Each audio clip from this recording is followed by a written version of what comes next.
Sir, mic එක mute.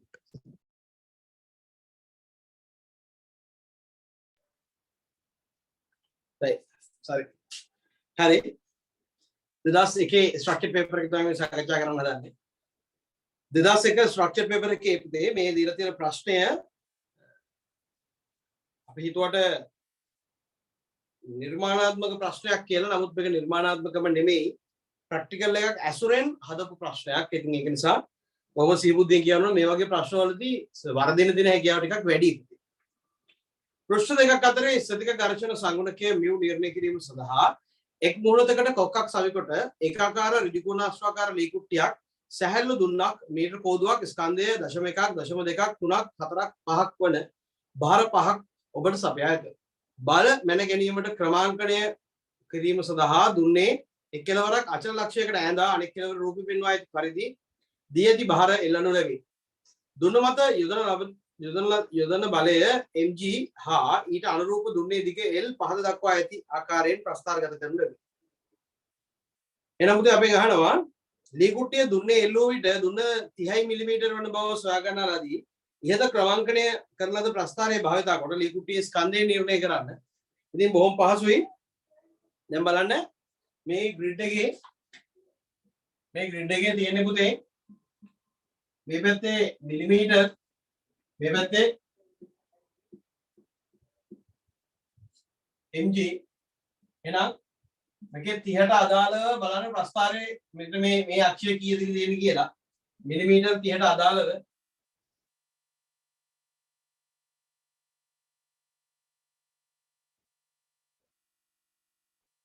1.5 Newton තමයි එන්නේ. අපෙන් අහන්නේ දුන්නේ ස්කන්ධයනේ. එහෙනම් පුතේ 0.1.5 කිලෝග්‍රෑම්. දැන් උත්තරේ විදිහට මෙන්න මේක තියන්න ඕන 1.5 නිව්ටන් තිබ්බොත් එහෙම වැරදි. හොඳට මතක තියාගන්න ස්කන්ධය අහලා තියෙන්නේ. ඒකට එයා පරිවර්තනය කළා ඒ විදිහට තියාගන්නට ඕන. මේ වගේ සරල දේවල් වරදිනවා සමහරවල් පේපර් එකේ ලියන්න ගියාම දැන් ලී කුට්ටිය තිරස් මේසයක් මත තබා රූපේ පෙන්වා ඇති පරිදි දුන්න කොක්කකට සම්බන්ධ කොටනු ලැබේ. ඊළඟට ලී කුට්ටිය යන්තමින් සර්පණය වීම ආරම්භ වන තෙක් දුන්න තිරස්ව අදිනු ලැබේ. මේ සිදුවන විට දුන්නේ දිග L මැනහෙන ලැබේ. සීමාකාරී ඝර්ෂණ බලය F පෘෂ්ඨතල අභිලම්බ ප්‍රතික්‍රියාව R හා mu සමග දන්වන ප්‍රතික්‍රියාව සම්බන්ධතාව ලියා දක්වන්න. සීමාකාරී ඝර්ෂණ බලයයි අභිලම්බ ප්‍රතික්‍රියාවයි සහ mu. එයා බොහොම සරලයි. F සමානයි mu r. F සමානයි mu r. ලියා දක්වන්න තියෙනවා නම් උතරින් කෙලින්ම එක ලකුණක් තියෙනවා. එක් බාර ලී කුට්ටිය මත තබා B හි සඳහන් පරීක්ෂණාත්මක ක්‍රියාපිළිවෙල නැවත කරනු ලැබේ. එසේ ලබාගත් L හි අගයන් පහත වගුවේ දක්වා ඇත.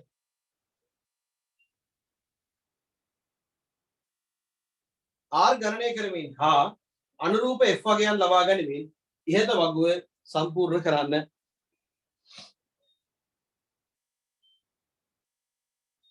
දැන් මොකද කරන්න පුතේ?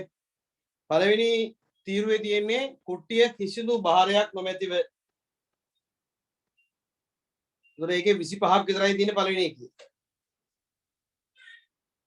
දැන් බලන්න 25ට අදාළව 25ට අදාළව කීයක් තියෙන පාඨාංකය? එක නේද? 25ට අදාළව එක. මේ ප්‍රස්ථාරයෙන් අපිට හොයාගන්න පුළුවන් 25ට අදාළව බලය කීයද කියලා.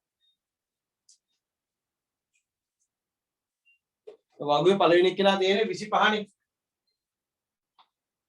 L සමානයි 25. 25ට අදාළව පුතේ F බලය තියෙන්නේ එහෙනම් mg නිව්ටන් බලය තියෙන්නේ කීයද? අර ඉස්සලා අර වගුවේ අපිට දීලා තියෙන්නේ mg ව. නමුත් ඒක නිව්ටන් වලින් දීලා තියෙන්නේ. එනිම අපිට එකකින් බලය ගන්න පුළුවන්. 1 නිව්ටන්. එතකොට මෙන්න මෙහෙම අපි ලී කුට්ටිය සැලකුවොත් එහෙම මේ ලී කුට්ටියේ mg පල්ලෙහාට ඉන්නවා. ඉහළින් r තියෙනවා. හරි? ඉහළින් r තියෙනවා. මේ පැත්තෙන් අපි 1 නිව්ටන් දැන් දීලා තියෙන්නේ. එහෙනම් මෙහෙන් දැන් ඝර්ෂණ බලයක් මෙයා නිශ්චලව පවතිනවා නම් පරීක්ෂණාත්මක පියවර නැවත අදිනවා. මේක තියලා මේක චලනය වෙනකන් තියෙන උපරිම වගේන පුතේ ගන්නෙ. එහෙනම් 1 නිව්ටන් මේ පැත්තෙන් හම්බෙනවා. එහෙනම් මේ පැත්තනොත් 1 නිව්ටන්ම තමයි ඝර්ෂණ බලය. එහෙනම් F සමානයි මේක mu දෙලා තියෙනව නේද?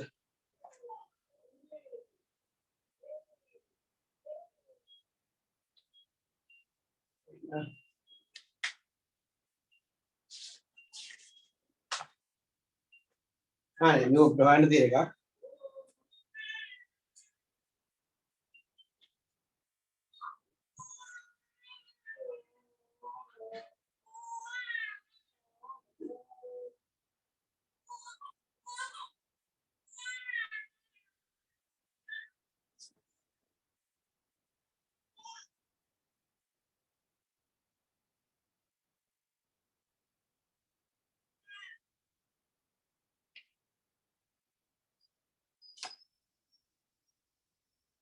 පොඩ්ඩක් ඉන්න පුතේ. ඒකේ දත්තයක් මිස් වෙලා තියෙන්නේ. ඔක්කසාවිලද රිවර්සල් ඉක්විටියක් සැහැල්ලු දුන්නා මීටර කෝදුවක් තියලා තියෙනවා. 0.1යි. හරි. හරි පුතේ. දැන් අපි දන්නවා මේ m වල අගය මේ mg වල අගය කැල්සියම් 5යි. මෙන්න මේ mg වල අගය කැල්සියම් 5යි. ඒක අපි කලින් ගානේ හොයාගත්තානේ. ඉතින් ඒකනේ දැන් තියලා තියෙන්නේ. එතකොට මම මේ r කියලා කියන්නේ කීයද පුතේ? r නේ mg සමානයි බිඳුව නිසා එහෙනම් r සමානයි mg. ඒ කියන්නේ කැල්සියම් 5යි. එහෙනම් මේ වගුව අපි ෆිල් කරනකොට මේ වගුව ෆිල් කරනකොට මෙතන ඉන්නවා l මෙතන ඉන්නවා f මෙතන ඉන්නවා r. දැන් පුතේ මේක 25ක් වෙනකොට f වල අගය 1 නිව්ටන්. මේක මේ බරට සමානයි 1.5යි. ඊළඟට 30 වෙනකොට මොකද වෙන්නේ? මේ L වල අගය 30 වෙනකොට L වල අගය 30 වෙනකොට වගුවෙන් අපිට හොයාගන්න පුළුවන් F වල අගය කීයද? F වල අගය යනවා 1.5 නිව්ටන් කියලා. හැබැයි ඒ වෙලාවට මේ කුට්ටිය මත තියලා තියෙනවා 1 නිව්ටන් භාරයක්. 0.1 කිලෝග්‍රෑම් ස්කන්ධයක් තියලා තියෙනවනේ පුතේ. ගානේ බලන්න. මේ අවස්ථාවේදී 30ක් තියෙන අවස්ථාවේදී 0.1 කිලෝග්‍රෑම් භාරයක් තියලා තියෙනවා. 0.1 කිලෝග්‍රෑම් කියලා කියන්නේ 1 නිව්ටන් භාරයක් තියලා තියෙනවා. එහෙනම් මේ වෙලාවේ ඉන්න mg ට එකතු වෙන්න ඕන 1 නිව්ටන්. එහෙනම් 1.5ට එකතු වෙන්න ඕන 1 නිව්ටන්. මෙතන වෙනවා උදේ 2.5යි. ඊළඟට 0.3 අවස්ථාවේදී 0.3 අවස්ථාව කියලා කියන්නේ 41යි. එහෙනම් අපිට වගුවෙන් එක හොයාගත හැකි 41ට අදාළව 2.6යි. 2.6 නිව්ටන්. වගුවෙන් ඔක පහසුවෙන් හොයාගන්න පුළුවන් 41ට අදාළව F බලය 2.6යි. එතකොට R එක දැන් අර ප්‍රස්ථාරයෙන් හොයාගන්න පුළුවන් R එක R ඒ වෙනකොට දශම අපිට ඉන්න කලින් 35 තියෙනවා. 35 35ට අදාළව මම කෙලින්ම හොයපු වගේ ගන්නවා 35ට අදාළව දෙකක් පෙන්නන 35ට අදාළව දෙකක් පෙන්නන ඒක අසුම් බිඳුව 35ට අදාළව දෙකක් පෙන්නනකොට 35 කියලා කියන්නේ මෙතනින් 0.2 කිලෝග්‍රෑම් ඒ කියන්නේ පුතේ 2 නිව්ටන් 2 නිව්ටන් තියලා තියෙන්නේ එහෙනම් උතනින් 2 නිව්ටන් තිබ්බනම් 2 නිව්ටනුයි 3 නිව්ටන් එකතු වුණාන් පස්සේ 1.5 එකතු වුණාට පස්සේ 3.5 නිව්ටන් මෙතන එනවා ඊළඟට තියෙනවා පුතේ 41 අවස්ථාව 41 අවස්ථාවේදී ප්‍රස්ථාරයෙන් හොයාගන්න පුළුවන් F බලය 2.6 නිව්ටන් ඊළඟට R කියලා කියන්නේ ඒ වෙලාවට තියලා තියෙනවා 0.3ක් නිව්ටන් 3ක් එකතු වෙනවා එහෙනම් 4.5 නිව්ටන් වෙනවා බලන්න කොච්චර පහසුද කියලා ඔය වගුව පුරවගෙන යන්න තියෙන්නේ හරි ඊළඟට 48 අවස්ථාව 48 අපිට බලන්න 48 කීයද කියලා ප්‍රස්ථාරයෙන් ගන්න පුළුවන් අගේ 3.3යි ප්‍රස්ථාරයෙන් ගන්න පුළුවන් 3.3 නිව්ටන් R වල අගය 48 අවස්ථාවට අදාළව 0.4ක අගයක් තියලා තියෙන්නේ 0.4 කිලෝග්‍රෑම් තියලා තියෙන්නේ ඒ කියන්නේ පුතේ 4 නිව්ටන් උඩින් තියලා තියෙන්නේ එන 1.5ට 4ක් එකතු වෙනවා 6.5යි නෑ 5.5යි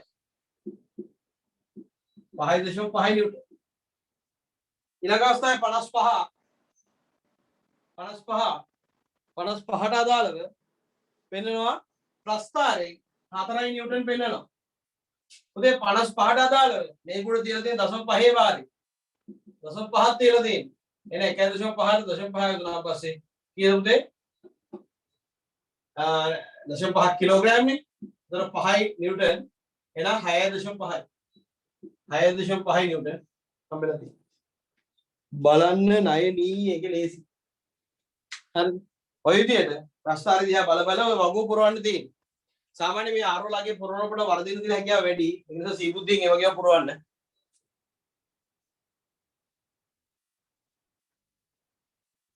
R වගයන් ගණනය කරමින් අනුරූප F වගයන් ලබා ගැනීමෙන් ඉහත වගුව සම්පූර්ණ කරන්න. මේක උදේ ගණනය කරන ඉඩක් දීලා නැති නිසා කිසිම දෙයක් ඕනේ නැහැ. ඔයාලට මේ විදිහට වගුව සම්පූර්ණ කරන්න විතරයි තියෙන්නේ. මොකද ගණනය කරන ඉඩක් දීලා නැහැ කොහෙවත්. ඉහළ දී ඇති ජාලකයේ ග්‍රිඩ් එකේ FR යුගලයන් පතිර වලින් සලකුණු කරන්න. පුලන පුතේ සලකුණු කරන්න. ඉහත ලක්ෂණ ඇලියක හොඳම සරලේඛාව සටහන් කරන්න. මතක තියාගන්න. දැන් මට මෙතන මේක ඇදලා පෙන්වන්න හැකියාවක් නැහැ මේ බෝඩ් එකේ කොටු ගහලා දින් ගියොත් එහෙම ලොකු කාලයක් ගත වෙනවා.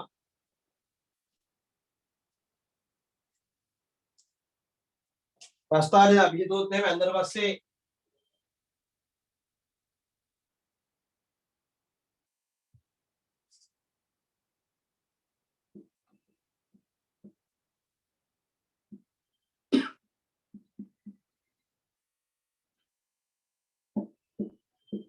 නොහොම එනවා කියලා ඔයගේ තිත් ටික මාක් කරනවා කියලා ඔය තිත් ටික මාක් කරාට පස්සේ පුතේ මේකම දාන්න දෙකට බෙදලා යන විදිහට මෙන්න මෙහෙම තමයි රේඛාව ගහන්න ඕන හොඳේ.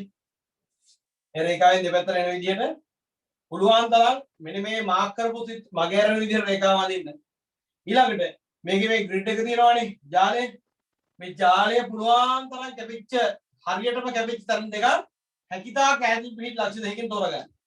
මොකද හරියටම ওই ජාලකයේ තියෙනවානේ ප්‍රස්ථාර කොලේ ප්‍රස්ථාර ඉරි ටික. ඒ ඉරි සහ මේ අඳින රේඛාව හරියටම කැපෙන විදිහට තියෙන ලක්ෂ දෙකක් තෝරගන්න.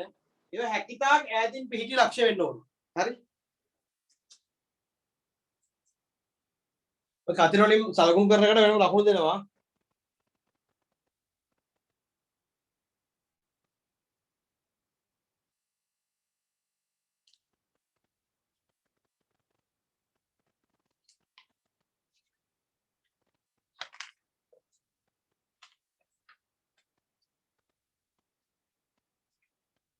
ප්‍රස්ථාරයේ අනුක්‍රමණය සොයා එනයින් මියු සඳහා අගයක් ගණනය කරන්න.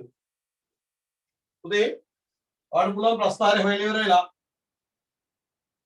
මෙන්න මේ ඇසුරෙන් ඔයාලට ගන්න පාඨාංග දෙකක්. මෙතන පාඨාංගය x1 මේක y1 නම් මෙතන පාඨාංගය x2 y2 නම් මෙතනින් අපිට ගන්න පුළුවන් y1 ඍණ y2 මේ අතර දිගේනවා x1 ඍණ x2. එහෙනම් mu හොයන්න පුළුවන්. mu කියලා කියන්නේ කවුද පුතේ? මේ ප්‍රස්ථාරය ගත්තට පස්සේ f සමානයි mu r නේ. එහෙනම් mu කියලා කියන්නේ y සමානයි mx එක්ක සංසන්දනය කරලා ගත්තට පස්සේ mu කියලා කියන්නේ අනුක්‍රමණය. එහෙනම් මේකේ mu කියලා කියන්නේ y1 ඍණ y2 බෙදීම x1 ඍණ x2.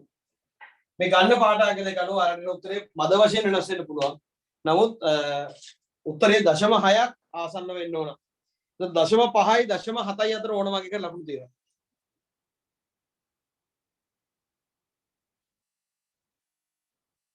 දශම 5යි 0.7යි අතර ඕන වගේ එක ලකුණු තියෙනවා.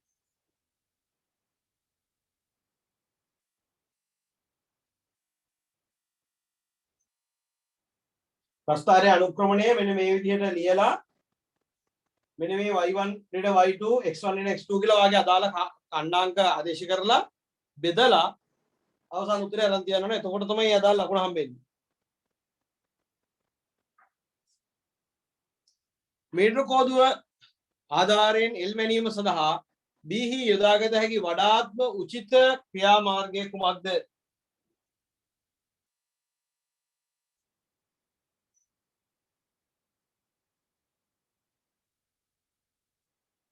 මොකද කියන්නේ? එල්ව පහසුවෙන් මැන ගන්න දෙන ක්‍රමය මොකක්ද කියලායි පුතේ අහන්නේ. පුතේ හොඳට මතක තියාගන්න.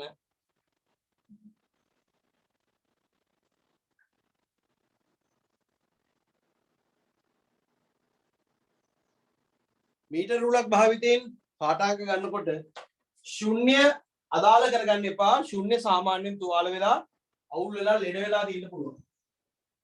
මීටර් රූල මෙහෙම අරගන්නවා.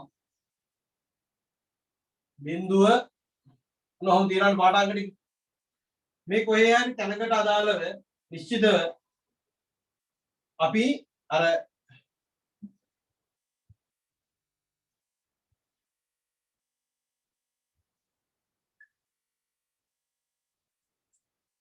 මෙන්න මෙතන මෙහෙම මීටර් රූල අරගෙන මීටර් රූලය ඔහොම තියලා මෙන්න මෙතනට අමුණන පුතේ පොඩි කොක්කා පොඩි කූරක් අමුණනවා. ඊළඟට මෙන්න මේ කෙලවරටත් අමුණනවා කූරක්.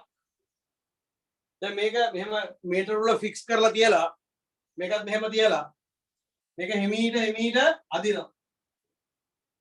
හිමීට අදිනකොට මෙයා චලනය නොවි අචලව පවතිනවනේ මෙතන මෙහෙම.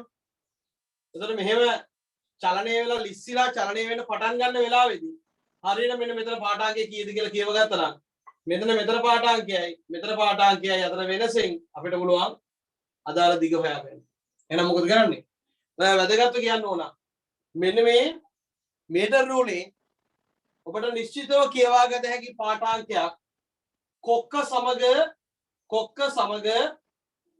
සමපාත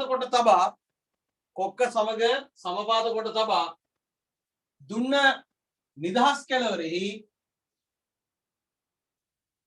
කුට්ටිය චලනය වන මොහොතදී දුන්නේ නිදහස් කෙලවර සමපාත වෙන මීටර් රූලේ මේ පාඨාංකයත් මැන මේ දෙක අතර වෙනසින් එල්ල ගන්නවා කියන්නේ. ඒතර ඔක නිශ්චිත හරිය ලස්සන ඉදිරිපත් කරන්න බලන්න මෙන්න මෙහෙම. මීටර් රූලේ ලියන්න පුතේ. මීටර් රූලේ නිශ්චිත පාඨාංකයක් සමග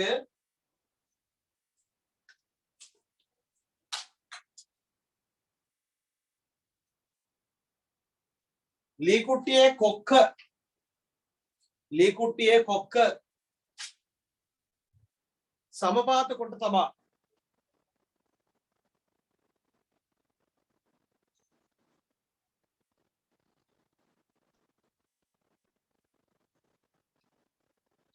කොට තබා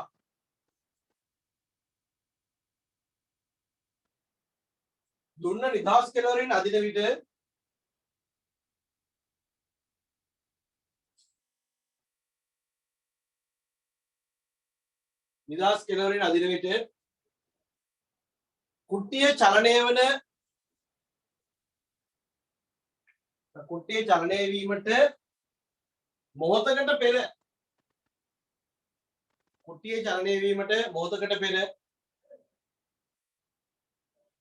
කුට්ටිය චලනය වීමට මොහොතකට පෙර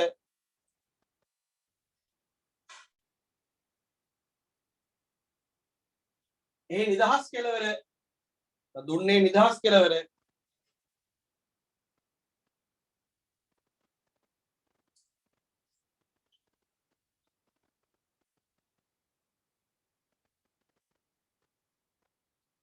සමපාත වන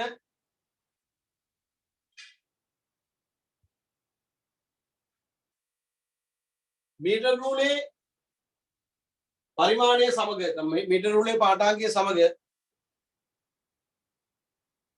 මීටර් රූලේ පාඨාංකය කියවා ගත යුතුය.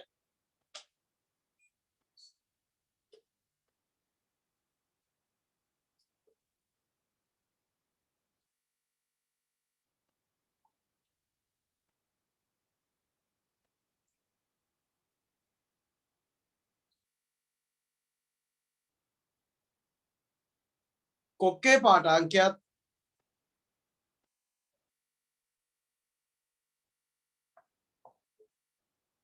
නිදහස් කෙලවරේ පාඨාංකයත් අතර වෙනසෙන්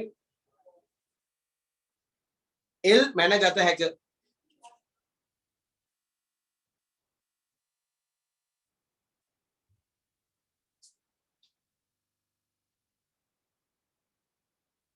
හරිද පුතේ?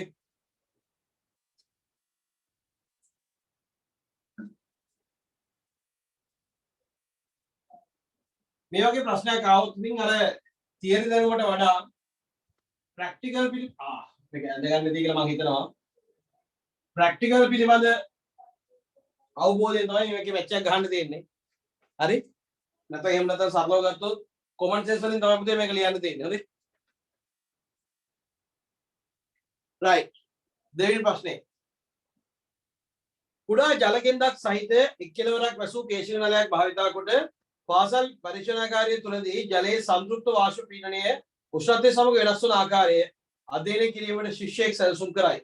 පුතේ මේ ප්‍රැක්ටිකල් එක ආයෙ අහලා තිනවා සෑහෙන වාර ගානක් පුරාවට. හොඳේ.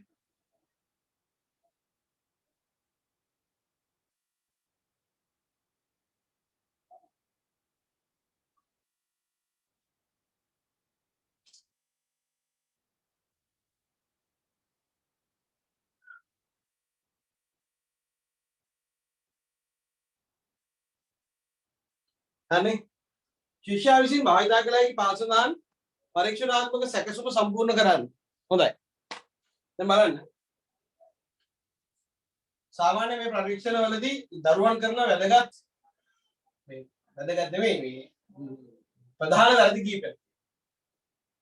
උත්තරනේ මේක දීලා තියෙන්නේ. ඔච්චරයි.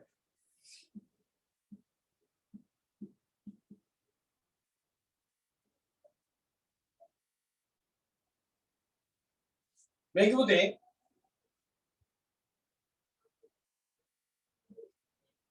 මෙන්න මෙහෙම ලෑල්ලක් ගහලා ලෑල්ලේ එක් කෙළවරක් ඇසු නලය නොහොම ගිලලා තියෙන්න ඕන. හරිද? එක් කෙළවරක් ඇසු නලය නොහොම ගිලලා තියන්න ඕන.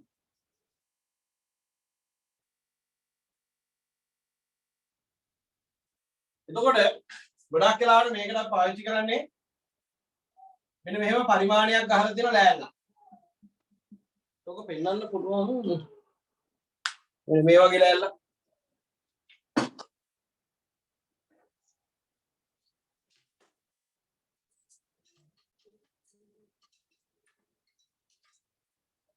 මෙතන හැර උපකරණේ මේ හැර උපකරණය මෙන්න මේ ඉතින් මේ වගේ ලෑල්ල.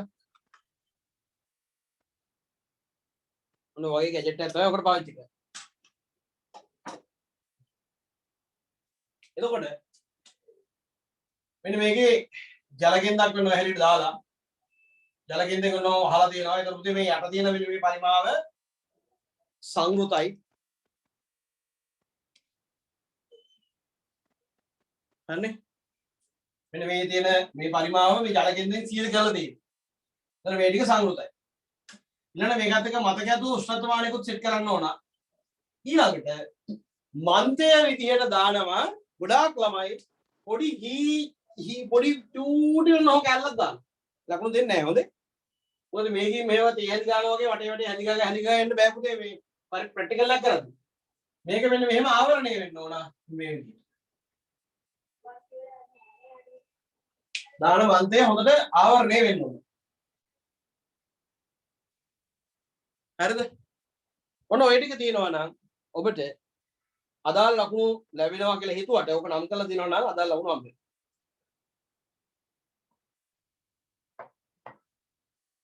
ඉතින් කොහොමද මේක නම් කරන්නේ?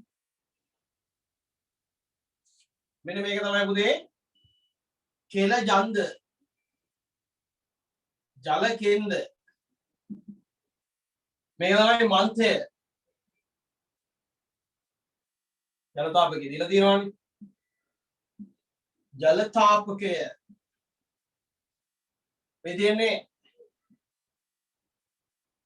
පරිමාණය සහිත ලෑල්ල. මේ තියෙන්නේ උෂ්ණත්ව මානය. මේ තියෙන්නේ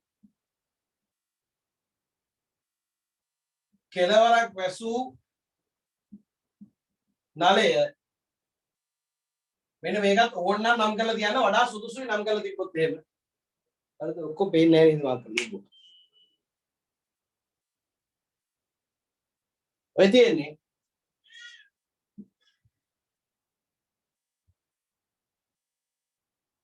ජල කෙන්දයෙන් සමුද්‍රණය වූ වාත කඳ. නැවතේ කාත වඳ ටක් ගාලා ඕක නම් කරගන්න. ඔක ඇඳලා නම් කරගන්න. ඔයගොල්ලෝ ලියපු උත්තරේත් එක්ක හරි වැරදි දාලා වැරදි නම් වෙන කොලයක නිවැරදිව ඇඳලා සලකුණු කරගන්න. එහෙම නැත්නම් ඔය ඇඳලා තියෙන රූපෙම ඔක නිවැරදිව දාගන්න. පුතේ ඔහොම ලකුණු කරලා නැත්නම් ලකුණු හම්බෙන්නේ නැහැ. හොඳේ.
ඉක්මන් කරමු.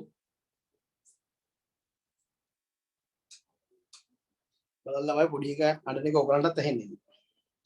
ගහලා වගේ අඬන. ටක් ගාලා ටක් ගාලා.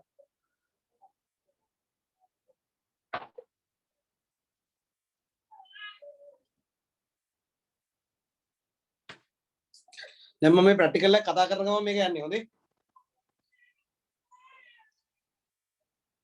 දැන් බලන්නේ නයිනී මෙහෙම දාලා ඉවර වෙලා මේක රත් කරනවා. මේක රත් කරනකොට මේක ජලය රත් වෙනවා. ඒක ඕන පොරස් කොට්ටෝරියට දෙනවනේ මේක රත් කරනකොට ජලය රත් වෙනවා කියලා. මේක රත් වෙනකොට මේකේ තියෙන වාතකඳ මොකද වෙන්නේ? මේක සට ගාලා රත් වෙනවා. එකක් සට ගාලා රත් වෙනවා. ඒක රත් වෙනකොට මේ වාතකඳ අපි දන්නවා රත් වීමකදී මේක ප්‍රසාරණය වෙනවා. ප්‍රසාරණය වෙලා මේක ෆ්ලූස් ගාලා එහෙම උඩ යනවා. මේක මෙහෙම උඩ ගිහිල්ලා යම් කිසි දිගක් පෙන්නනවා අපිට. දිගක් පෙන්නනවා මේ දිග මේ පරිමාණය ඇසුරින් ලියා ගන්න පුළුවන්. කියව ගන්න පුළුවන්. එතකොට අපිට මේකට දාන්න පුළුවන් පුතේ උෂ්ණත්වයත් එක්ක පරිමා වෙනස් වෙන සමීකරණයක් විදිහට අපිට තාපයේ පාඩමේ තියෙන්නේ බොයිල් ගේ නියම කියලා කිව්වොත් ඒක වැරදි. ඒක උෂ්ණත්වයේ නියතයි කියලා අපි දන්නේ. මොකද චාර්ල්ස් ගේ නියම. රයිට්. මේක දන්නේ මොකද?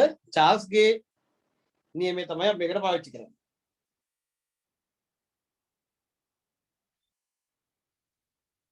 හරිද පින්වත? හැබැයි මෙන්න මේකේ පොඩි හුටපටයක් තියෙනවා. මෙන්න මෙතන ඉන්නවනේ පුතේ ජලය. මේ ජලය විසින් මෙන්න මෙයාගේ ඇතුලේ තියෙන පීඩනේ යම් යම් වෙනස්කම් වලට වාජනය කරනවා. යම් යම් වෙනස්කම් වලට වාජනය කරනවා. ඒක නිසා අපිට පුළුවන් මේකට සංයුක්ත වායු නියමය වගේ එකකට යන්න. ඔයක ඕන තෛලයක් ඕන එකකට සෙට් වෙන නිසා අපි ඒකට යමු. තාම මම කියපු කතාව හරියටම නොතේරෙන්න පුළුවන්. මෙතන මේ ජලයේ ඉන්න නිසා පොඩි අවුලක් තියෙනවා. මම ඒක වෙන පැනලා පෙන්නන්න.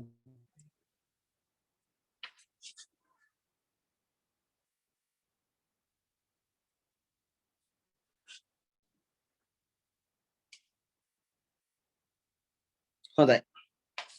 දැන් මොකද්ද මේකේ තියෙන කේස් එක?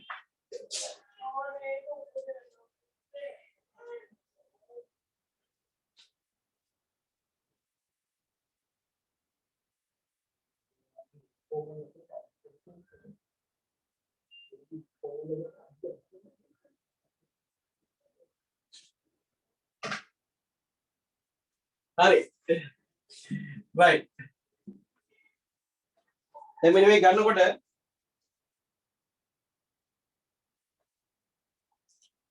තාම මම මේ ප්‍රැක්ටිකල් එකේ පේපර් එකේ උත්තරේ නෙමෙයි පුතේ කියන්නේ මේක සිද්ධ වෙන සින්දුව තමයි මම මේ කියන්නේ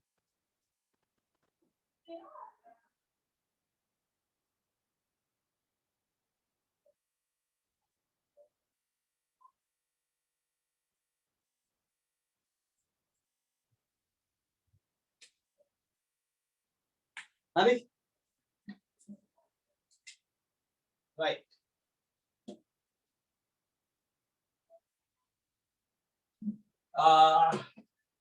මෙන්න මේ අර අපි අඳපු කෙලවරක් සංවෘත නලය භාවිතා කළොත් එහෙම මෙන්න මෙයාගේ ඇතුලේ ඉන්න වාතය සඳහා මට ප්‍රකාශනයක් ලියන්න පුළුවන්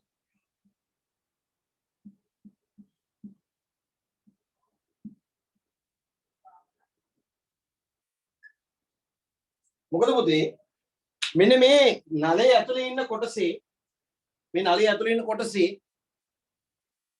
තියෙන සංරචක ටික ගත්තොත් මෙතන සංරචක ඉන්නවා දෙකක් වියලි වාතයයි ජල වාෂ්පයයි. ඇයි මේ වාත කඳ සම්මුද්‍රණය කරලා තියෙන්නේ කාගෙන්ද? ජල කෙන්දකින්. අපි වාෂ්ප කොටසේදී ඉගෙන ගන්නවා පැහැදිලිවම යම්කිසි වාත මේ ප්‍රදේශයක් යම්කිසි ද්‍රවයකින් සම්මුද්‍රණය වෙලා තියෙනවා නම් සීල් වෙලා තියෙනවා නම් ඒ අදාළ ද්‍රවයෙන් ඒ සංවෘත වාත කඳ සන්තෘප්තයි කියලා. එහෙනම් මෙහෙම මෙන්න මේ කියන වාත කඳ මෙතනින් ජලයෙන් නම් සීල් වෙලා තියෙන්නේ. එහෙනම් පුතේ මේ P total කියන එක කියලා ලියතයි කිව්ව. මෙතන මුළු පීඩනය P වියලි ධන P ජල වාෂ්ප කියලා. දැන් මේ පරීක්ෂණයේදී මෙයාව රත් කරනවානේ. මේ පරීක්ෂණයේදී මෙයාව රත් කරනවා. පුතේ මේ සංතෘප්ත ජල වාෂ්ප පීඩනය එක වෙලාවකදී එක අගයක් තව වෙලාවකදී තව අගයක් හේතුව උෂ්ණත්වය වෙනස් වෙන නිසා. උෂ්ණත්වය වෙනස් වෙන්නේ නැත්නම් එයා හැම වචලව ඉන්නවා. හැබැයි මේක මේ යටින් ඉන්ධනක ගහ මේක රත් කරනවානේ. යටින් ඉන්ධනක ගහ මේක රත් කරනකොට මෙයාගේ විවිධ සංතෘප්ත වාෂ්ප පීඩන තමයි මෙතන තියෙන්නේ. පැහැදිලිද? මේ අදාළ කොට තියරි කාරණා වගේ යන්නේ. හොඳේ. මේක සාමාන්‍යයෙන් ගොඩක් තැන්වල කෙලවෙලා තමයි. මෙන්න මේක සංතෘප්ත වාෂ්ප පීඩනයක් තියෙනවා. මෙතන තියෙන සංතෘප්ත වාෂ්ප පීඩනය. හරිද ළමයි? මෙහෙම දාන්න.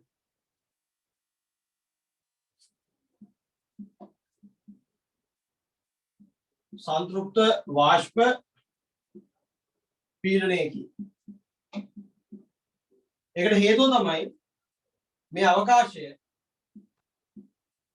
මේ වායු අවකාශය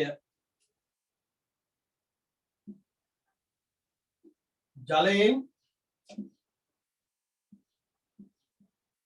සමුද්‍රණය වී ඇත. ඒක නිසා මොකද වෙන්නේ පුතේ? ඒක සමුද්‍රණය වෙලා තියෙනකොට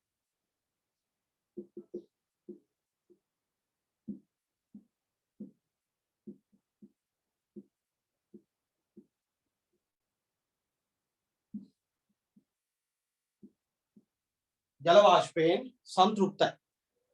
ඒ වෙලාවට ජල වාෂ්පයෙන් එක සන්තෘප්තයි.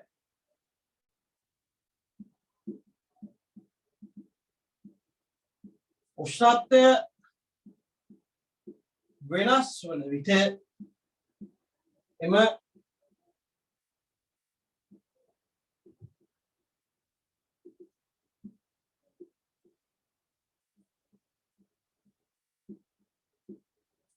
සන්තෘප්ත ජල වාෂ්පාගය වෙනස් වෙනවා. පැහැදිලිද පුතේ? දැන් ඕගොල්ලෝගේ ඔය ලියා ගන්න සටහනක ඔය පේපර් එකට අදාළව දත්ත ලියා ගන්න සටහන. මෙන්න මේක ලියලා පැහැදිලිව මේ ටික දාගන්න. මේ ටික තමයි මේ කොටස ඇදගෙන යන ගාමක බලයේ බවට පත් වෙන්නේ. හොඳේ. ඊටාම වැදගත්. මොකද ඔය ටික මිස් වුණොත් එහෙම වැඩි අවුල්. හොඳේ. මෙන්න මේකෙන් තමයි මේ ටික ඇදගෙන සම්පූර්ණයෙන්ම යන්නේ. හරිද? ඉතාම වැදගත්.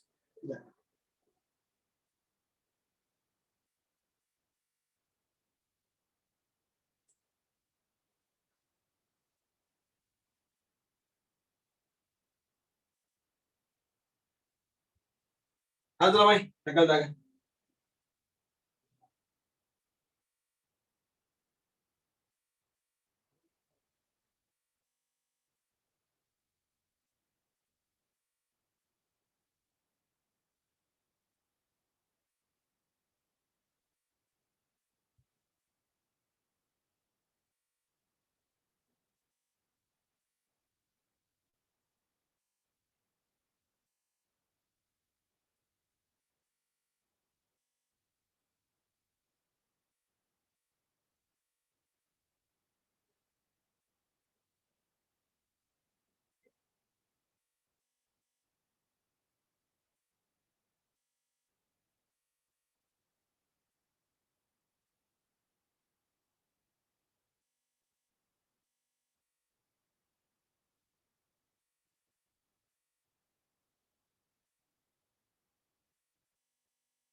හරිද?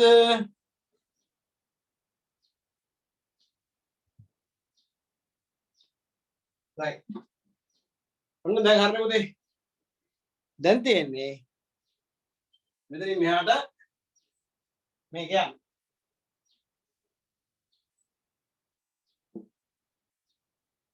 අපි හිතමු මේ පරීක්ෂණය භාවිතා කරලා මේකේ අවස්ථා දෙකක් ගත්ත කියලා.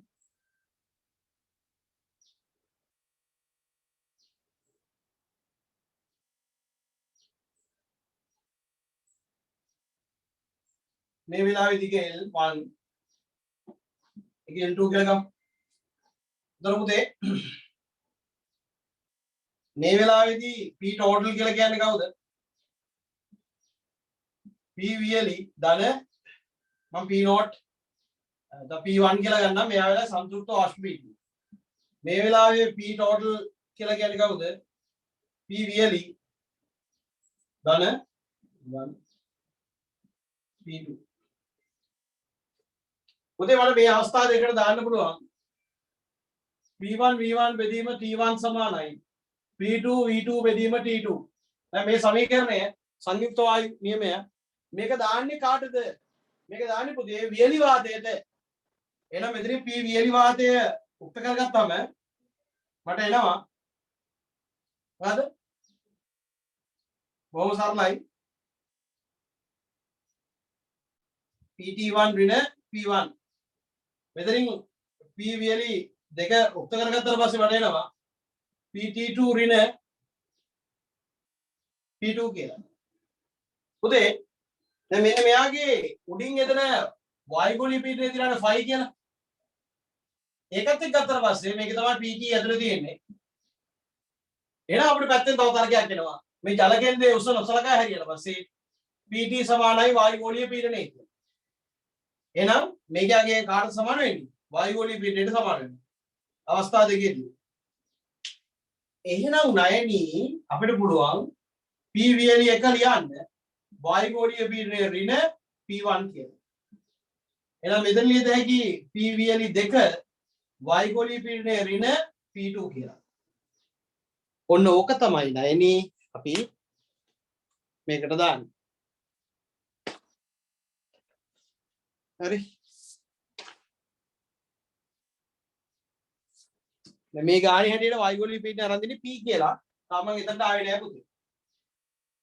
එහෙනම් දැන් මෙතනට ආවම මට පුළුවන් මේකට ප්‍රකාශන ආදේශ කරන්න 5 ඍණ P1 5 ඍණ P1 V1 වෙනුවට දාද හැකි පුතේ හරස් කරන වර්ගඵලය වැඩි කිරීම L1 බෙදීම මේ වෙලාවේ උෂ්ණත්වය θ1 මේ වෙලාවේ උෂ්ණත්වය θ2 ඩා මේ වෙලාවට දාද හැකි θ1 ද 273 සමානයි 5 ඍණ P2 AL2 බෙදීම θ2 දාන 273 එහෙනම් මෙතනින් ගත හැකි 5 ඍණ P1 L1 θ1 ධන 273 5 ඍණ P2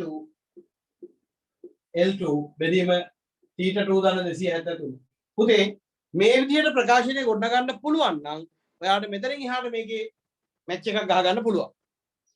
ඔක තමයි අපි ගහන්නේ. හරි. ඔතනින් එහාට මොන හරි දෙයක් කරගන්න පුළුවන්. මෙතනට වෙනකම් ප්‍රකාශනය ගොඩනගා ගන්න ඕන. අන්න ඒක තමයි තර්කය. එවෙල මේක දාගන්න. මේ ටික තේරෙන්නේ නැතුව මේ ප්‍රැක්ටිකල් එක තේරෙන්නේ නැත. ඇත්ත කතන්දරේ ඒකයි. මේ කියන මූලධර්ම වස්තු ටික තේරෙන්නේ නැතුව මේ ටික තේරෙන්නේ නැහැ. ඒ නිසා මේ මූලධර්ම ටික මෙතන ඉගෙනුවේ මේ ප්‍රැක්ටිකල් එක තේරුම් ගන්න.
තර්ක ටික හරියට දාගන්න.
හරි.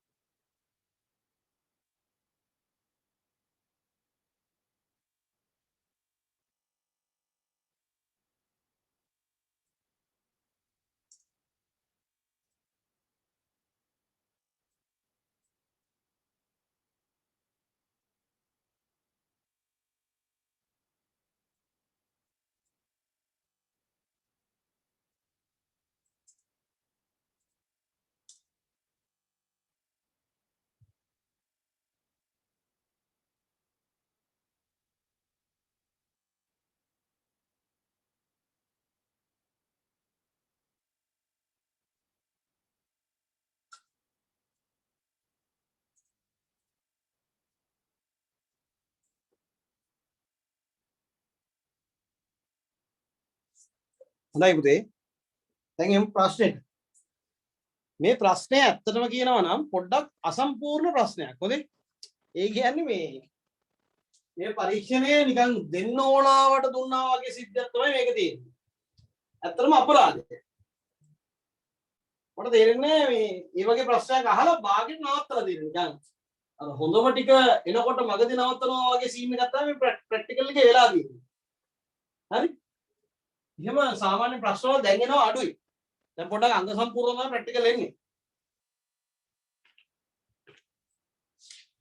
මේ ගත්තට පස්සේ ජල කේන්ද්‍ර සාදා ගැනීම සඳහා නලය තුළට ජලය ඇතුළු කරගන්නේ කෙසේද? පුතේ සාමාන්‍යයෙන් මේක ක්‍රම කීපයක් තියෙනවා. මේ සිහින් කේශික නලයකට යමක් ඇතුළු කරනවා කියන එක හරි අමාරුයි. මොකද මේකේ සියුම් නලයක් කොටස හීනි කොටසක් තියෙන ඇතුළේ හිල. එතකොට මේකට අපිට කරන්න පුළුවන් විදි තමයි මෙන්න මෙහෙම පොඩිලයක් මේකට සෙට් කරලා මේ පොඩිලට ජලය දානවා.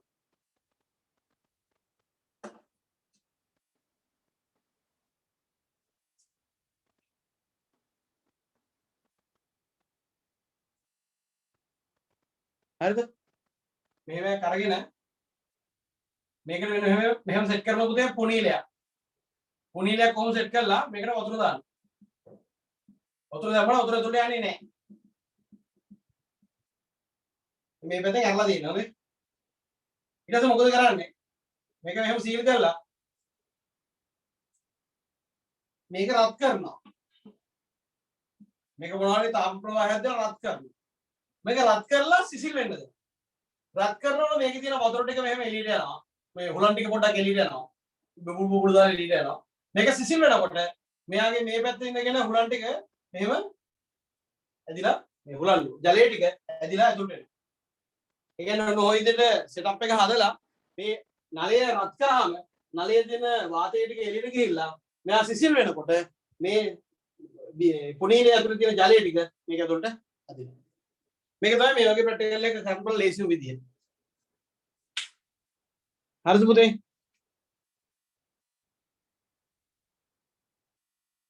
මේ විදිහට සෙටප් එක ඇඳලා මේක මේ නලය රත් කොට නැවත සිසිල් වීමට ඉඩ දෙන්න ලැබේ. එවිට පුනීලය තුළ ඇති ජලය නලය තුළට පැමිණෙනු ඇත. එහෙම තිබ්බනම් වැඩේ ලීසි.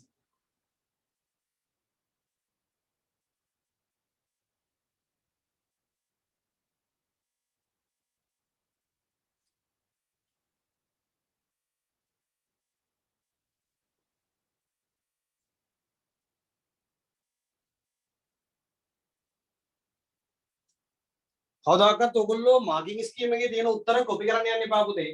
ඒ කියන්නේ මාර්කින් ස්කීම් එකේ තියෙන්නේ ඊටාම හරය විතරයි. නමුත් දරුවෙක් උත්තරය ලියනකොට තව එක නිර්මාණය වෙන්න ඕන.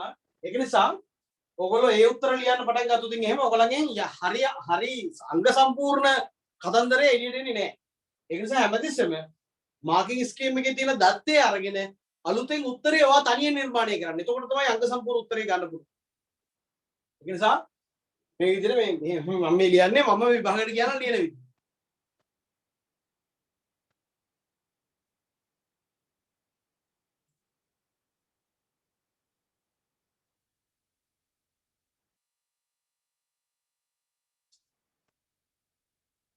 right. ජල කෙන සාදා ගැනීම සඳහා ශිෂ්‍ය නලය තුළට ජලය ඇතුල් කරන්න කෙසේ දැන් ඒක හරි.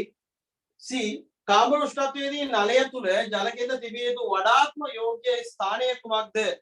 නලයේ විවෘත කෙළවරට ආසන්නවද? නලයේ මැදින්ද? නලයේ සංවෘත කෙළවරට ආසන්නවද?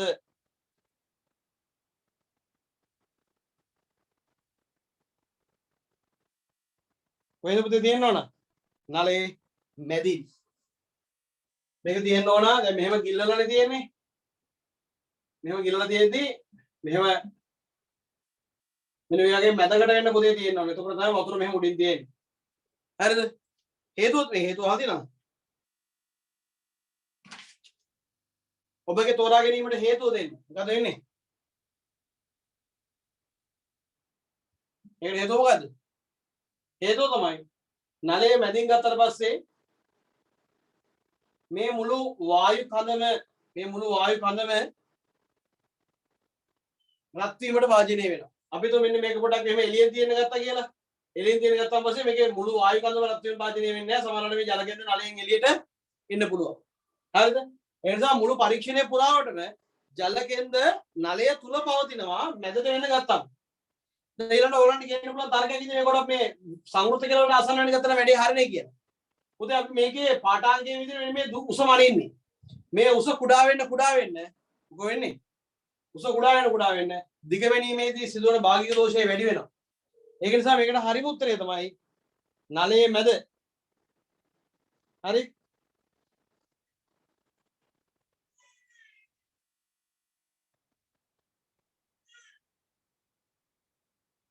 නලයේ මැද.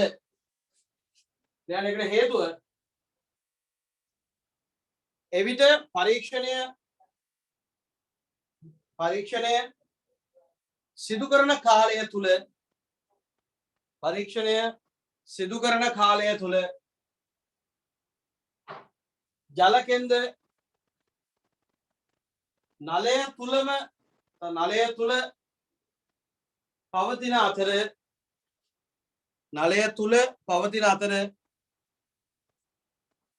නලය තුල පවතින අතර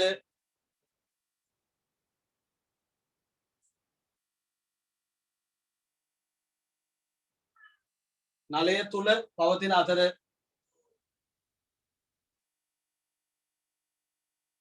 නලයෙහි දිගවැනීමේදී සිදුවන භාගික දෝෂයේද අවම කළ හැක භාගික දෝෂයේද අවම කළ හැක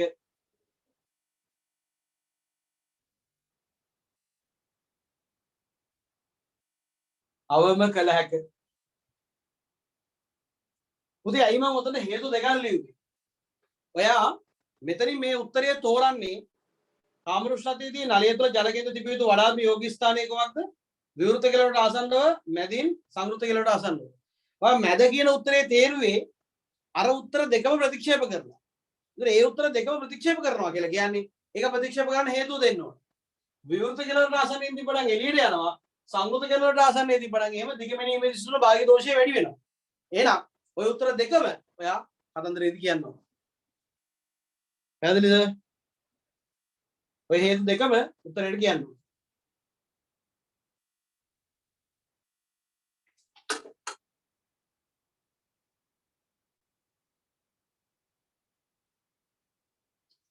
right ඉතින් අපෙන් අහනවා මේ පරීක්ෂණය කිරීම සඳහා ශිෂ්‍යයා විසින් අනුගමනය කළ යුතු පියවර ලියා දක්වන්න මොකද කරන්න ඕන අපිට කියත හැකි සරලව මේක වාජනීය රත් කර ඊට ඒ විවිධ උෂ්ණත්ව වලට අදාළ වාතකයේ දිග මැන ගැනීම කියලා. හැබැයි පුතේ මේ පරීක්ෂණයේදී පවතින මූලික ප්‍රශ්නයක් තමයි අපි උෂ්ණත්වය කියලා මනින්නේ කාවද? උෂ්ණත්වය කියලා මනින්නේ කාවද? ජලයේ උෂ්ණත්වය. නමුත් අපි හිතනවා යාගේ උෂ්ණත්වයයි මෙන්න මෙතන ඇතුලේ ඉන්න වාතකයේ උෂ්ණත්වය සමානයි කියලා. එහෙනම් මෙතනදී පොඩි අසමාන වීමක් වෙන්න පුළුවන්. ඒ සිද්ධ වෙන්න පුළුවන් අසමාන වීම හැකිතාක් අවම කරන්න නම් අපි මේ මිශ්‍රණය හොඳින් මන්තනය කරන්න ඕන. ඊළඟට තව ක්‍රියාමාර්ග තියෙනවා. එච්චර ඒවා කියන්නේ මේකේ අහලා නැහැ. අවම වශයෙන් එක ක්‍රියාමාර්ගයක් හරි ඒවා කියන්න ඕන. එහෙනම් මෙතන ඉදිරිපත් කරන්න පුළුවන් තර්කය තමයි මොකද්ද? ජලය හොඳින් මන්තනය කරමින් කියන වචනේ ඉස්සරහට එන්න ඕන. ජලය හොඳින් මන්තනය කරමින් උෂ්ණත්වය ඉහළ කියන්නේ තාපය සපයන අතරතුර විවිධ උෂ්ණත්වවලදී ඒ උෂ්ණත්වයන්ට අදාළ වායු කඳේ දිග වෙන වෙනම මැනගත යුතුයි. මොකද ජලය මන්තනය කරමින්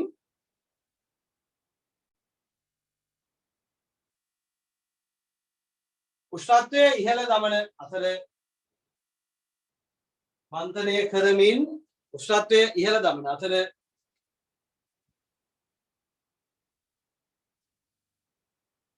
ඒ උෂ්ණත්වයන්ට අදාළ ඒ උෂ්ණත්වයන්ට අදාළ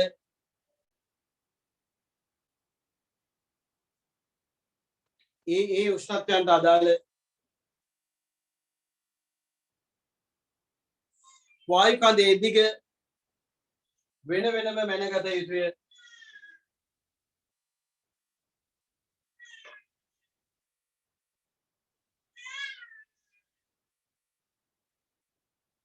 හරි. θ2 සහ θ1 සෙල්සියස් උෂ්ණත්වවලදී වායු කඳේ දිග L1 L2 වන අතර ජලයේ සංතෘප්ත වාෂ්ප පීඩනය පිළිවෙලින් P1 සහ P2 වේ. වායු ගෝලීය පීඩනය PV. θ1 සහ θ2 උෂ්ණත්වවලදී නලය තුළ ස්ථිර වී ඇති වියලි වාතයේ ආංශික පීඩනය සඳහා ප්‍රකාශනය ලියා දක්වන්න. එහෙනම් පුතේ P total සමානයි P වියලි ධන P සංතෘප්ත P total කියලා කියන්නේ වායු ගෝලීය පීඩනයට සමානයි P වියලි ධන P1. එහෙනම් P වියලි කියලා කියන්නේ කවුද? P ඍණ P1.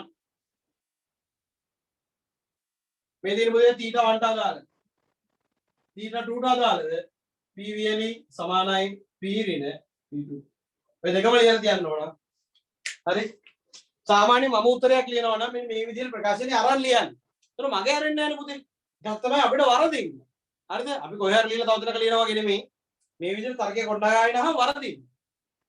ඒතර අපි අදාළ ආදේශ කිරීම යොදලා තියනවා කියන එකත් දන්නවා.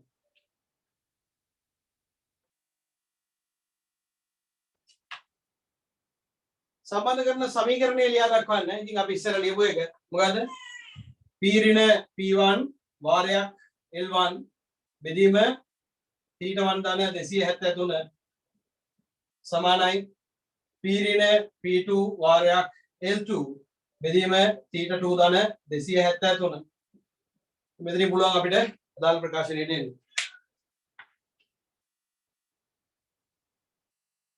F ජලයේ සංතෘප්ත වාෂ්ප පීඩනය P උෂ්ණත්වය θ සෙල්සියස් සමග විචලනයේ දැක්වීම සඳහා සටහනක් අඳින්න. ඒක පුතේ මේකත් එක්ක ඍජු සම්බන්ධයක් නැහැ. හොඳේ. මේකත් එක්ක ගන්න පුළුවන් බැරි නැහැ.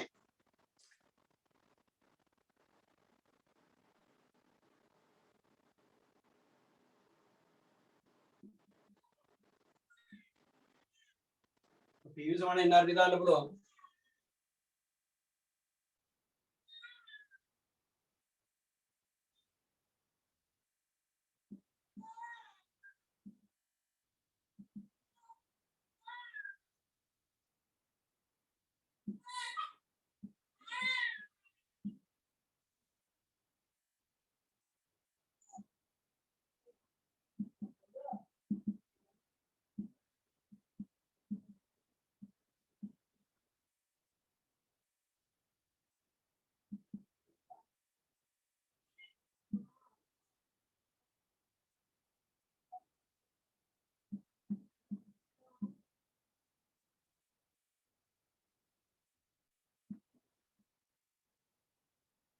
දැන් පුතේ මම මේ දාලා තියෙන වියලි වාතයටනේ. මම මේ දාලා තියෙන වියලි වාතය. ඒ PV නාටි දාලා දාගෙන ගිහලා තියෙනවා. මම මේක සංතෘප්ත වාෂ්පයට දැම්මොත් එහෙම සංතෘප්ත වාෂ්පයට දැම්මොත් එහෙම මෙන්න මෙතන ඉන්න P එක්කෙනාව මම සංතෘප්ත වාෂ්පයට දානවා P කියලා.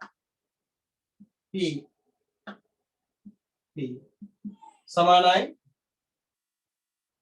m බෙදීම al වාරයක් r sorry theta දාන මේ ඔක්කොම නියතනේ පුතේ. මේ L ඉන්නවනේ මෙතන. මම ඒක නියතයක් කියලා ගන්නවා. හේතුව මම මේ අවස්ථාව සලකනවා මේ අපිට මේ ප්‍රශ්නේ අහන්නේ ජලයේ සම්තෘප්ත වාෂ්ප පීඩනය P උෂ්ණත්වය සමග විචලනය දැක්වීම සඳහා සටහනක් අඳින්න කියලා කිව්වට මේ පරීක්ෂණ ඇසුරෙන් ඕක අඳින්න බෑ පුතේ. මේ පරීක්ෂණ ඇසුරෙන් අඳින්න අපිට තර්ක නැහැ. එහෙනම් දත්ත මාර්ක කරලා අඳින්න ගියාම වෙන වැඩක් කරන්න වෙන්නේ. හරිද? ඒක නිසා මම සලකනවා මේකේ වාත කඳ ප්‍රමාණය වෙනස් වෙන්නේ නැති අවස්ථාවක්. මේ උස වෙනස් වෙන්නේ නැතුව ගත්තොත් එහෙම උස වෙනස් වෙන්නේ නැතුව ගත්තොත් එහෙම මේ සෙට් එකම නියතයි. එන්න මෙයා නියතයි මේකත් නියතයි. මේ L වෙනස් වෙන්නේ නැහැ L වෙනස් වෙන්නේ නැහැ. එහෙනම් මේක ආසන්න වශයෙන් ගත්තාන් පස්සේ y සමානයි mx ධන c වගේ හැඩයක් ගත්තොත් එහෙම පොඩ්ඩක් බලන්න මෙන්න මෙතන ඉන්නවා m කියලා කෙනෙක්. පුතේ මෙන්න මේ කලාපයේ පවතින ජල වාෂ්ප ප්‍රමාණය වෙනස් වෙනවා උෂ්ණත්වයත් එක්ක. මොකද මෙයාගෙන් ටක් ගාලා මේ පැත්තට ජල වාෂ්ප එන්න පුළුවන් නිසා සංතෘප්ත ජල වාෂ්ප ස්කන්ධය මොහොතින් මොහොත වෙනස් වෙන්න පුළුවන්. උෂ්ණත්වය ඉහළ දානකොට සංතෘප්ත ජල වාෂ්ප ස්කන්ධය වැඩි වෙනවා.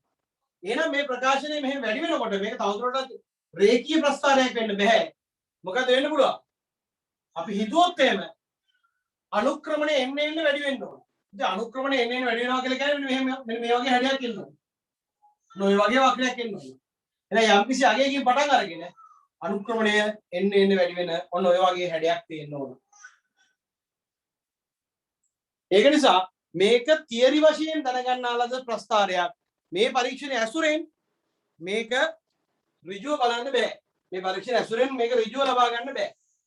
හොඳයි?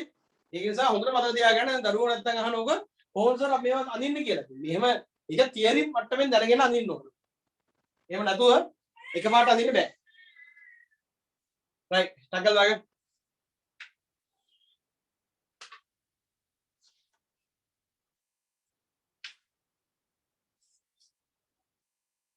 මෙන්න මේ තර්ක කිරීම කරලා මට්ටමකට එන්න පුළුවන්.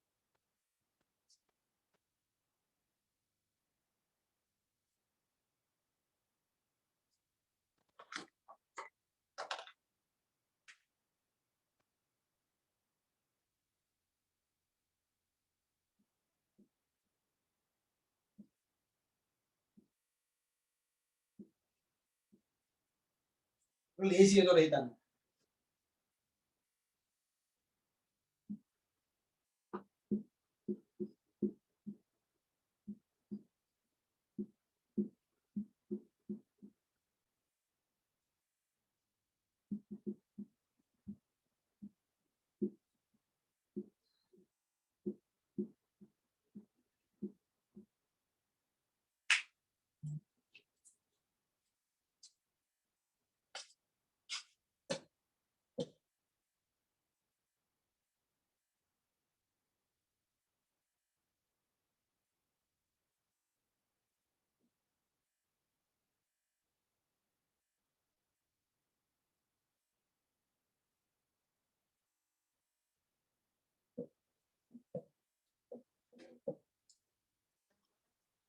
හරි.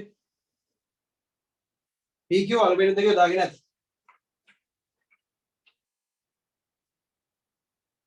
මෙන්න මෙහෙම ගහලා. මේ ප්‍රැක්ටිකල් එක ඔක්කොටම කලින් බලමු මොකද්ද මේකේ වෙන්නේ කියලා. මේකේ පුතේ පාවිච්චි කරන්න වෙන්නේ මෙහෙම කිරණයක්.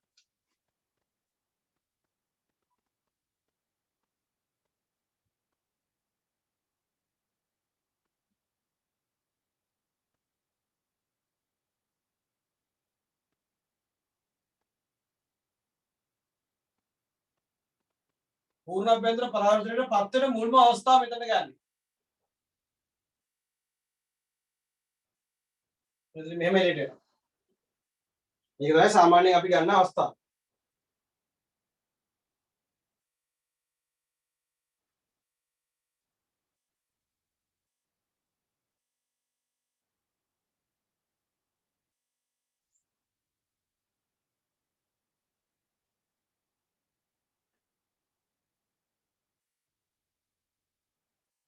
අපේ මේක පුතේ නිර්මාණාත්මක ප්‍රශ්නයක්.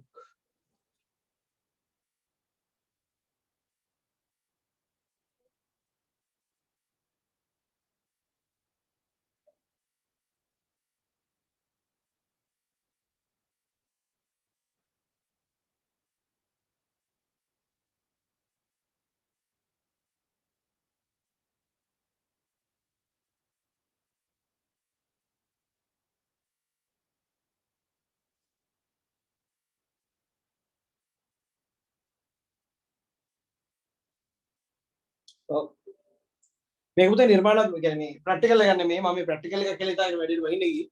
ප්‍රැක්ටිකල් යන්නේ මේක නිර්මාණාත්මක ප්‍රශ්න. මොකද ඒක මේ විතර ප්‍රශ්න කීවෝඩ් වලට තමයි මට තේරුනේ. එහෙනම් මෙච්චර අමාරු දඟලන්න හේතුවක් නැහැ. අපි දන්න විදිහට අපි දන්න සාමාන්‍ය ගණන් හතර විදිහටම මේක කරගෙන යන්න පුළුවන්. මේ එළියට ඇවිල්ලා නොතරින් එළියට අවස්ථාවක්. මෙතන පතර කෝණය තියෙනවා. මෙතන නිර්ගත කෝණය තියෙනවා. එහෙනම් අපිට පුළුවන් මේ අවස්ථාවක I සහ R හොයලා මේකේ වර්තනාංකය කීයද කියලා හොයාගන්න. දැන් මේ පරීක්ෂණයේදී අපෙන් අහනවා ශිෂ්‍ය අල්පෙනති සුදුසු අයුරින් පිහිටා නොමැත.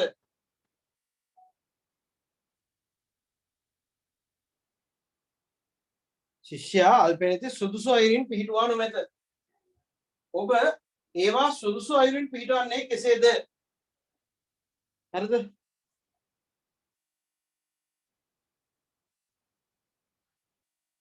දැන් පුතේ මේ පරීක්ෂණයේදී මේ ගත්තු අපේ උදාහරණයේදී මෙන්න මෙහෙමනේ ගහලා තියෙන්නේ. දැන් අපි හිතමු ඇල්පෙනිසි දෙකක් අපි මෙන්න මෙහෙම තියනවා කියන්නේ. ඔය ඇල්පෙනිසි දෙකක් ඇන්දොත් එහෙම මේ ඇල්පෙනිසි දෙකට අදාළව කිරණ සටහන අපිට නිර්මාණය කරන්න පුළුවන් මෙන්න මේ විදිහට.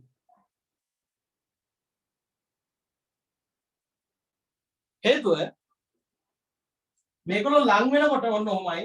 අපි හිතමු මේගොල්ලෝ දුරස් කරලා දෙනවා.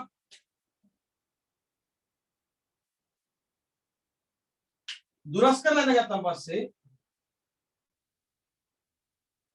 දැන් බලන්න මේ කෝණය වැඩි මේ අවස්ථාවේදී මේ අවස්ථාවේ. මේ ඇල්පෙනිස් දෙක එකිනෙකාට ලං වෙනකොට මෙහෙම නිර්මාණය වෙන්න පුළුවන් කිරණ අඳින්න පුළුවන්. උපරිම වශයෙන් මෙහෙම කිරණයක් අඳින්න පුළුවන්. වැරදිලා උපරිම වශයෙන් මෙහෙම කිරණයක් අඳින්න පුළුවන්. නමුත් බලන්න මේගොල්ලන්ගේ අතර පරතරය වැඩි වෙන්න මෙයාලා අතර පරතරය වැඩි වෙන්න මේ විදිහට වරදින්න තියෙන හැකියාව එන්න අඩු වෙනවා. ඒක නිසා මේක නිවැරදිවම කිරණ සටහන අඳිනවා නම් නිවැරදිව ඇල්පෙනිස් හිටවනවා නම් මේ ඇල්පෙනිසි දෙක අතර පරතරය හැකිතාක් දුරින් පිහිටන්න ඕන. ඊළඟට මේ Q ඇල්පෙනිත් මෙන්න මේ පෘෂ්ඨයට ලං වෙලා පිහිටන්න ඕන. හරි නැත්නම් මොකද අපිට මේ අදාළ ඇල්පෙනිත් මේ පැත්තෙන් අල්ලගන්න අමාරුයි. ඒ කිරණේ අල්ලගන්න අමාරුයි. මේ Q ඇල්පෙනිත් මේ පෘෂ්ඨය ළඟ පිහිටන්න ඕන. ඒ වගේම P සහ Q ඇල්පෙනිත් දෙක අතර පරතරය හැකිතාක් ඈත් වෙන්න ඕන. වැඩි වෙන්න ඕන. පිටවන්නේ කොහොමද පුතේ? Q ඇල්පෙනිත් AB පෘෂ්ඨයට ආසන්න විය යුතුයි. දෙවෙනි හිස්තැනේ ලියන්න. P සහ Q ඇල්පෙනිත් අතර දුර හැකිතාක් වැඩි විය යුතුයි. හැකිතාක් වැඩි විය යුතුයි.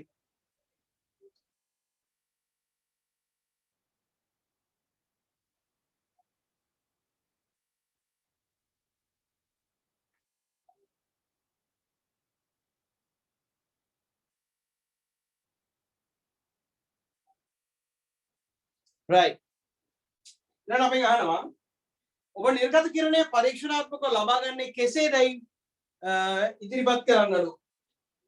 නිර්ගත කිරණය මෙහෙන්නේ පුතේ යන්නේ. දැන් මෙන්න මෙතන ඉන්නවා. දැන් මෙන්න මෙතන ඉන්නවා.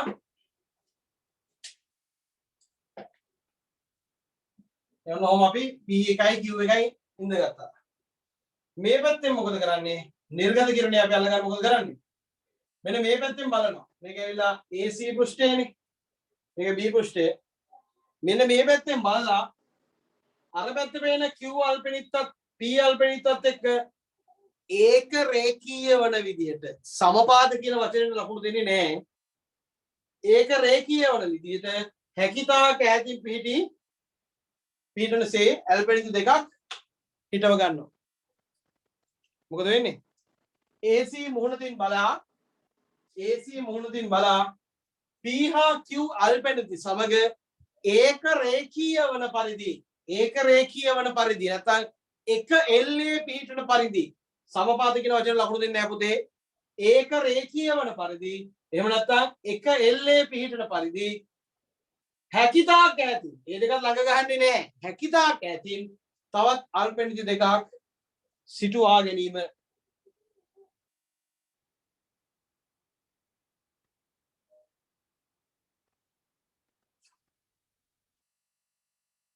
ඊට අපිට අහනවා ඉහත B1 සඳහා අල්පෙනිත් දෙකක් වෙනුවට එක් අල්පෙනිත්තක් භාවිතා කර නොහැක්කේ ඇයි? එහෙනම් මෙතන ඇල්පෙනිත් දෙකක් වෙනුවට එකක් ගන්න පුළුවන් ඇයි කියලා අහනවා. පුතේ එක ඇල්පෙනිත් එකකින් අපිට රේඛාවන් නිර්මාණය කරන්න බෑනේ. රේඛාවන් නිර්මාණය කරන්න අවම වශයෙන් 32ක් ඕන. ලක්ෂ දෙකක් ඕන. හරිද? කියන්න. නිර්ගත කිරණයට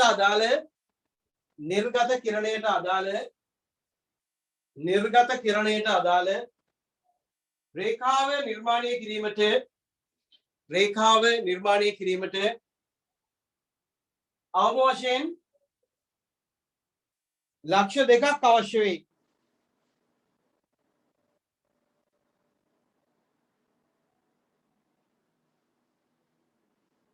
ඒ සඳහා අල්පෙනිත් දෙකක් සිටවීම අත්‍යවශ්‍ය වෙයි.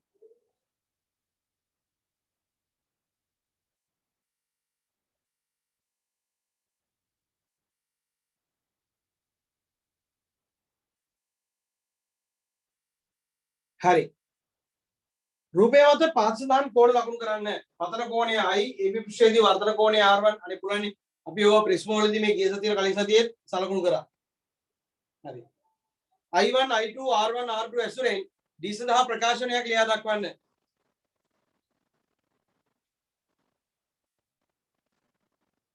හරි. මේක පුතේ මෙතනනේ I1 මේකම R1. එහෙනම් මම ලියත හැකි D සඳහානි අවම අපගමනයේ සඳහානි D සමානයි I1 ධන I2 ඍණ A. R1 R2 ඇසුරෙන් ලියලා තියෙන්නේ R1 ධන R2. මෙහෙම ලියලා තිබුණා හරි.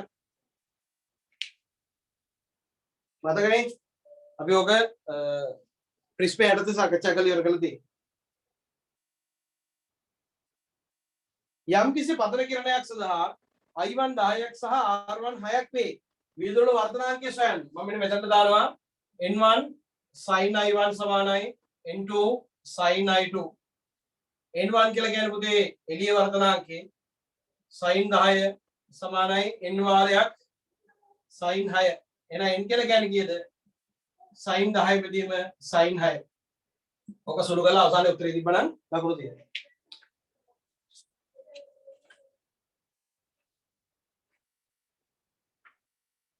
ප්‍රිස්මයේ වර්තන කෝණය අංශක 60ක් නම් R2 වල අගය කොපමණද කියලා අහනවා. පුතේ අපි දන්නවා R1 ධන R2 සමානයි A. R1 6 ධන R2 සමානයි 60යි. එහෙනම් R2 සමානයි 54යි අංශක. ඔය ඉඳ දින කියව නොම ටිකක් කරලා තියන්න. රූල් දෙකක් තියලා දෙන්න නිකන් නෙමෙයි.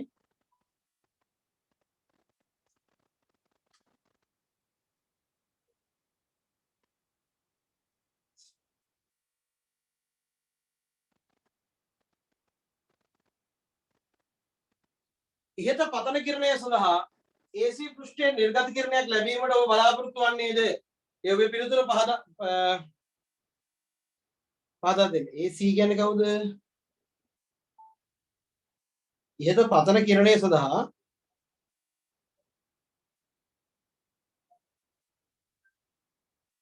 ඉහත පතන කිරණය සඳහා පතන කිරණය කියන්නේ අංශක කෝටි 10. දැන් අපි බලමු මොකද වෙන්නේ කියලා. අපි පුතේ මෙන්න මෙතන අවදි අවස්ථාව ගමු. දැන් මේකෙන් නිර්ගත වෙනවද නැද්ද කියලා යහන්නේ. මේ පෘෂ්ඨයෙන් එළියට නිර්ගත වෙනවද නැද්ද කියලා යහන්නේ. එහෙනම් මම දානවා මෙතනින් අවදි කෝණය හොයා ගන්නවා. එකියට එන්න. එතකොට වෙනවා පුතේ sin 6 බෙදීම sin 10. එකියට එන්නේ උඩට මාරු වෙනවා. එහෙනම් c වල අගය මම ගණනය කරලා බැලුවොත් එහෙම ගණනය කරලා බලන්න ඕනේ.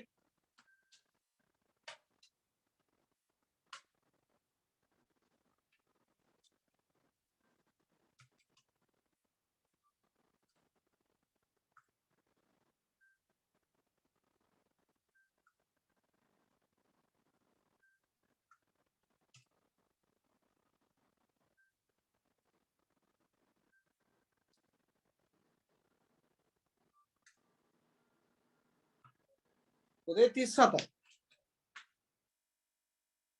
අංශක 37යි. හැබැයි මෙතනින් දැන් R2 කීයක් ආවද? 54ක් ආවා. එහෙනම් පුතේ මොකෝ වෙන්නේ? මෙතන පතන කෝණය මේ මාධ්‍ය දෙක අතරට අදාළ අවදි කෝණයට වඩා වැඩි. එහෙනම් කිරණය මේ පැත්තට එන්නේ නැහැ. කිරණය මෙන්න මෙහෙම එන්නේ. 54න් ඇදිලා 54ේම පරාවර්තනය වෙලා කිරණය ඔන්න ඔහම එනවා. එහෙනම් මොකද වෙන්නේ? කිරණය සම්පූර්ණ කරන්න ගියාන් පස්සේ ඔය විදිහට කිරණ සරහනේ මෙන්න මේ විදිහට ඇදලා තිබ්බනම් අදාළ ලකුණු ඔබට ලැබෙනවා.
හරිද පුතේ?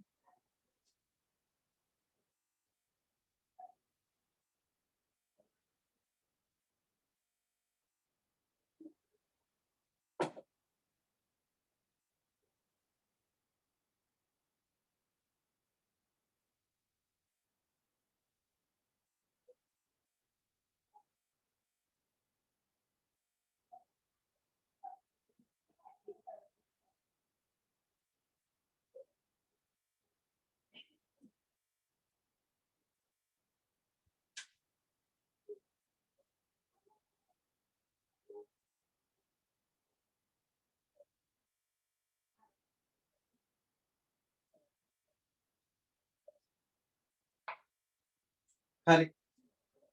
4 සේතු පරිපථයක් රූපසරාණයේ පෙන්වා ඇත. R1 R3 R4 යනු ප්‍රතිරෝධ වන අතර R2 යනු විචල්්‍ය ප්‍රතිරෝධකයක් වේ. G යනු මැද බිඳු ගැලනෝමීටරයක්. පුතේ මේක නිර්මාණාත්මක ප්‍රශ්නයක්.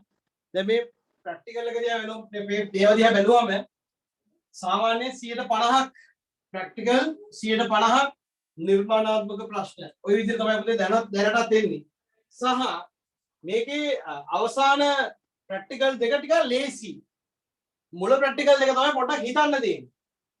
එතකොට පුතේ ලකුණු ගන්නකොට සාමාන්‍යයෙන් ළමයි අර මුල ප්‍රැක්ටිකල් දෙකේ හිර වෙලා නොහිතන විදිහට ලකුණු අහිමි කරගෙන ඉන්නේ.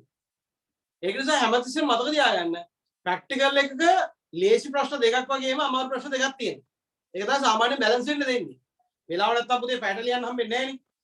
මේ ප්‍රැක්ටිකල් ටික පුළුවන් තරම් පැය විනාඩි 45ට ලියන්න පුරුදු වෙන්න. ටයිමින් තියලා ගෙදරදී ලියන්න පුතේ. ලියන ඉවර වෙනා මේක සාකච්ඡාවට වාජනය මේ කරනකන් ඉන්න. එතකොට තමයි හරියට තේරෙන්නේ. හොඳේ.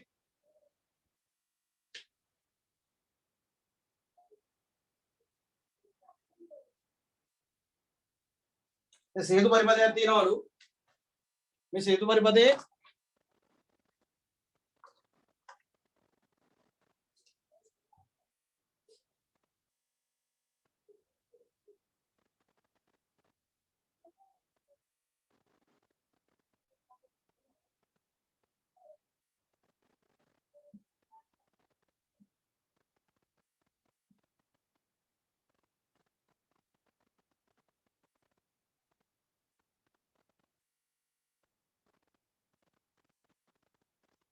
නොහොමින් R2 හි අගය ශුන්‍යයේ සිට ඉතා ඉහළ අගයකට වැඩි කරන විට ගැලනෝමීටර් උත්ක්‍රමණයේ ඔබ නිරීක්ෂණය කරන ලබන විචලනයක බලන්න.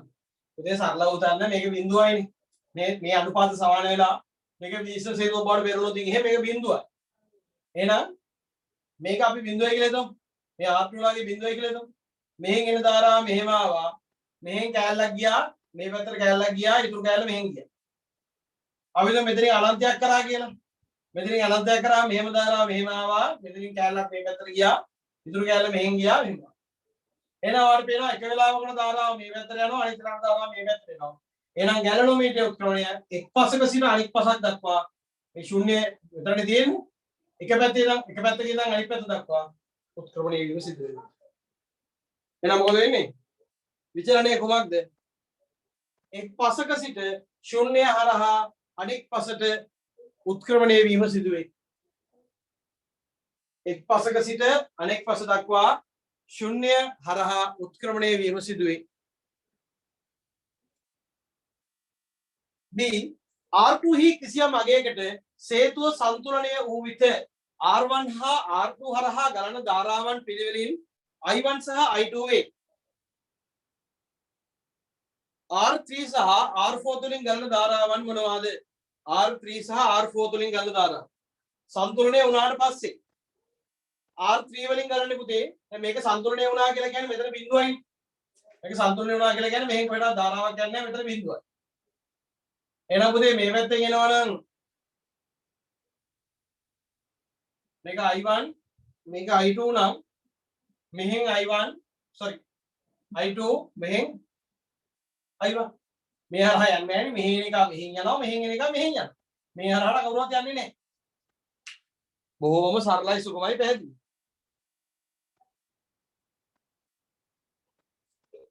I1 සහ I2 පිළිවෙල. අපි ඊළඟට ගියොත් එහෙම B සහ D අතර විභව අන්තරය කුමක්ද? B සහ D කියන්නේ කවුද? ඒ අපි දන්නේ කියන හාදේ කියලාද අහලා තියෙන්නේ. D D AC මොකද තියෙන්නේ? එහෙනම් විභව අන්තරය බිඳුවයි. මෙයාලා ධාරාවක් යනදී බිඳුව නිසා බලන්න කොච්චර ලේසිද කියලා. ඊට සඳහන් දෙය අතර සම්බන්ධතාවයන් ලියා දක්වන්න. VAB සහ VAD VAB සහ VAD. එහෙනම් VAB සමානයි VAD. මේක ඕන පොලොස් කොට්ට වලට තේරෙනවානේ. ඊළඟ අපි අහනවා VBC සහ VDC. VBC සහ VDC. පුතේ මෙතන බිඳුව වුණාට පස්සේ මේ දෙන්නගේ දෙපැත්තේ විභව සමාන නිසා තමයි අපි ඒක ඔප්පු කරලා තියලා. එහෙනම් VBC සමානයි VDC. ඔච්චර ලේසිද බලන්න.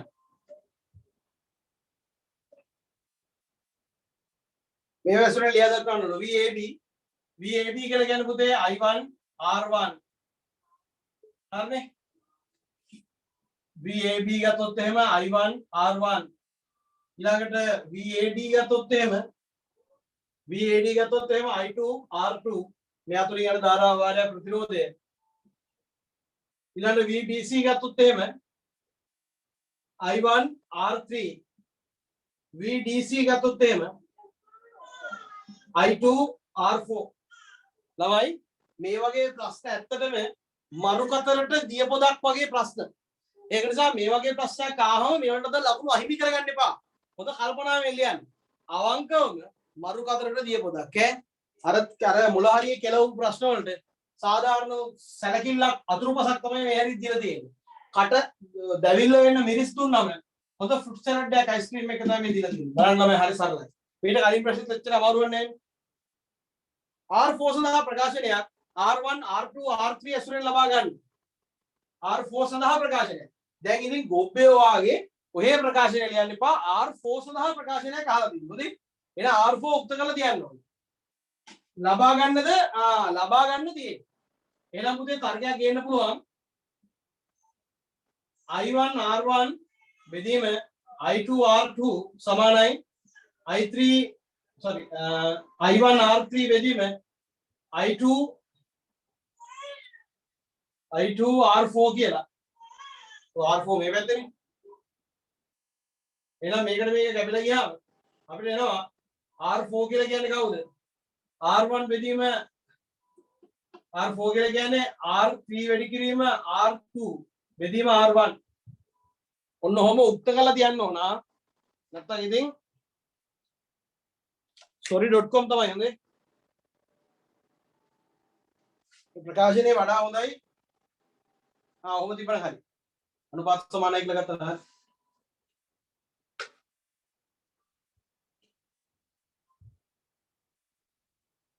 එතන සම්පූර්ණයෙන්ම ලකුණු ඒ කියන්නේ හිතට දුකක් නැතුව ලියන්න පුළුවන් වෙන මෙහෙම තිබුණා.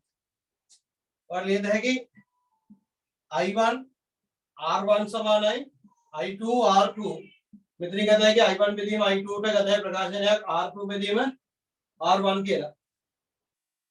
ඊළඟට I ප්‍රකාශනයක් ලියන්න පුළුවන් I1 R3 සමානයි I2 R4 කියලා. ඔයාලා මෙතනින් ගන්න පුළුවන් I1 බෙදීම I2 ට ප්‍රකාශනයක් R4 බෙදීම R3 කියලා. ඊට පස්සේ මේක ලියලා දාන්න. මෙන්න කිසිම අවුලක් නැහැ කොහෙදවත් ලකුණු දෙන්නේ.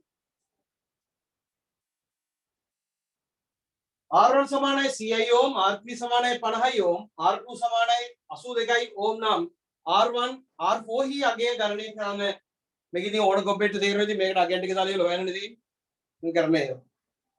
ශිෂ්‍යයෙකු ඉහත සේදුව භාවිතා කර කුඩා R ඕම් එකට වඩා අඩු ප්‍රතිරෝධයක් ගැනීමට අවශ්‍ය වේ. ඔහුට පහත් සඳහන් දැස් අපේ ආයත 10 ඕම් 100 ඕම් 10 ඕම් ප්‍රතිරෝධ පෙට්ටි තුනක් ප්‍රතිරෝධ පෙට්ටි දෙකක්.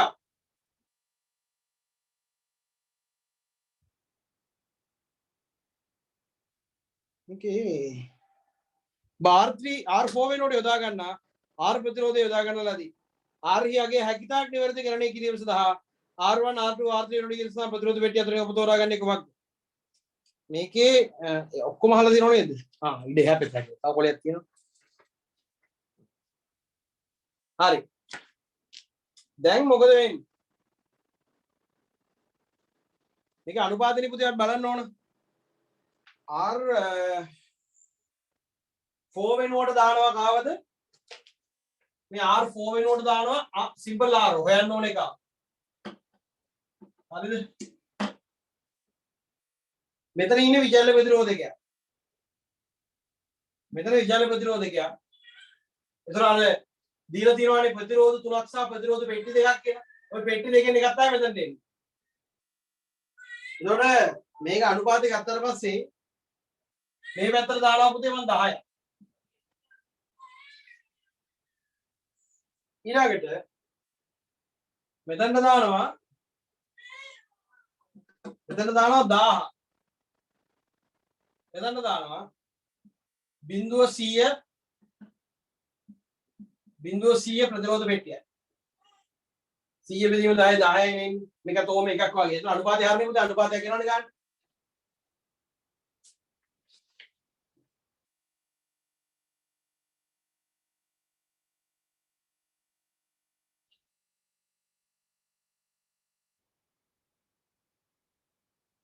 හරිනේ. මේක 1000 දාලා මෙතන විචාර ප්‍රතිරෝධ කියන නිසා ප්‍රතිරෝධ පෙට්ටියක් දාන්න ඕන. මේ අනුපාතයේ මේක ඕම් එකට සමානයි. එතකොට 10 බෙදීම 1 සමානයි 1000 බෙදීම 100 නේ උපරි වගේනේ. එතකොට අපිට නිකන් ආසන්න වගේකට ගන්න පුළුවන්. හරි. වෙනවා ඉතුරු කැල්ල කොහොමද? මේක නෙවි. හරි. සේතු සම්තුලනය වී ඇති විට කෝෂ සහ ගැලනෝමීටර් එකිනෙක හෝමාරු කරේ නම් ගැලනෝමීටර් උත්ක්‍රමණයට කුමක් වන්නේද? මොකද වෙන්නේ පුතේ?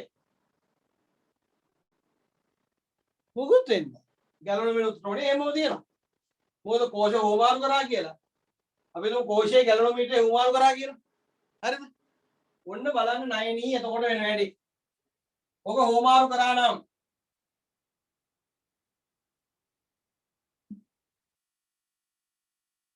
සේතු ඔන්න ඔහම තියෙන්නේ. එතකොට මොකද වෙන්නේ? මෙතන එනවා පුතේ ගැලනෝමීටරේ. මෙන්න මෙතන එනවා කෝෂේ. ඡනේ එස වෙන්නේ. හෝමාරු කරනවා කියන්නේ ඕකටනේ. දැන් අපි ඉස්සෙල්ල සම්තුලනයේ අසුරෙන් ගත්තොත් එහෙම අපිට ආවේ R1 බෙදීම R2 සමානයි R3 බෙදීම R4 නේ. මම මේක හදා ගන්නවා. මේක R1 මේක R2 මේක R3 මේක R4. එතකොට පුතේ R1 බෙදීම R3 සමානයි R2 බෙදීම R4. දැන් මොකද වෙන්නේ? මම මෙන්න මේකේ මෙයාව මෙහෙට දාලා මේ උඩයට මාරු කරලා මේ හරස් කුලිත කරලා මෙයාව ආයෙ හදාගත්තා. එහෙනම් දැන් මේක අනුව මේක බලනකොට පස්සේ අපිට කියනවා R1 බෙදීම R3 සමානයිලු R2 බෙදීම R4ට. එහෙනම් පුතේ මේ අර කලින් මෙහෙම ගැලනෝමීටරේ කෝෂයේ හෝමාරු කරන්න කලින් පරිපතේ අරගෙන අන්න ඒකේ ප්‍රතිරෝධ අනුපාතය අරගෙන ඒ ප්‍රතිරෝධ අනුපාතය වෙනස් කරා මේ විදිහට හරස් කුලිතය කරලා හරහාට දාලා හදාගත්තා. එහෙම හදාගත්තට පස්සේ මට එන ප්‍රකාශනේ R1 බෙදීම R3 සමානයිලු R2 බෙදීම R4ට. එහෙනම් මේගොල්ලන්ගේ මේ අනුපාත සමාන නම් මේ හරහා ආයි ධාරාවක් ගලන්නේ නේ. එහෙනම් මොකෝ වෙන්නේ? ගැලනෝමීටර් උත්ක්‍රමණයක් නොමැත. ශුන්‍ය වේ. බොහොම සරලයි. කෑ ගහගෙන උත්තරේ එනවා. හරි සර් ලේසි පුතේ. හරි ලේසි මේ ටික ගොඩ දාගන්න. බලන්න කිසිම අමාරුවක් පහන්සියක් නැතුව මේ ටික කරගෙන යන්න පුළුවන්. දැන් එහෙනම් ඔන්න 2001 පෙබරවරි සාකච්ඡා කරලා ඉවරයි.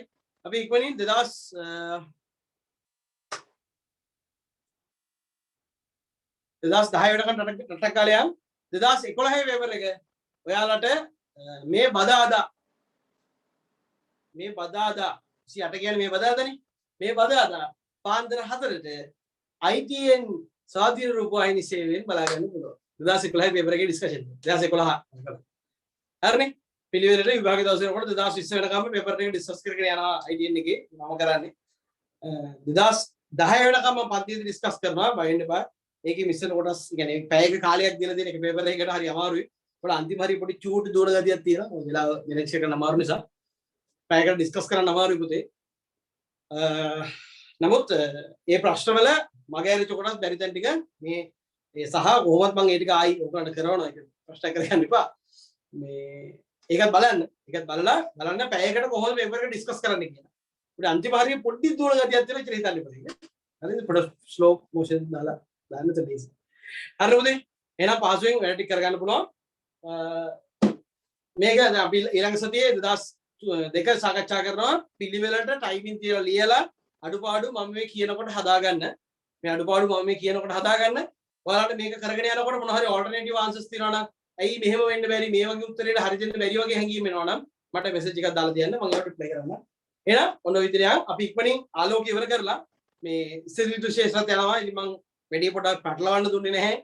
තව පාඩමක් මේ YouTube දාලා ඉස්සෙල්විතු ශේෂ්ත්‍ර වෙනම යනවා. දැන් මේ ආලෝකයේ වෙනම යනවා. මේ එකක් ඉවරෙච්ච ගමන් විදුලි ශේෂ්ත්‍ර දවස් දෙකකින් ඉවර වෙනවා. ඉවරෙච්ච ගමන් තව පාඩමක් දානවා. තාපේ වගේ තමයි දාන්නේ ඉන්නේ. තාපේ හෝ කම්පන දාන්න. හරි තාපේ. කැමති එකක් දාන්න. උතර ඒකත් අල්ලගෙන යන්න පුළුවන්. උතර අපිට කරදරයක් නැතුව මේ අනතුරේ පේපර් එක ඩිස්කස් කරගෙන ඉවර කරලා පාඩම් ටිකත් ඉවර කරගන්න පුළුවන්. හරි. එහෙනම් අයිබෝන්. අරස්මී. MCQ ඩිස්කෂන් එක පටන් ගන්න මිස්.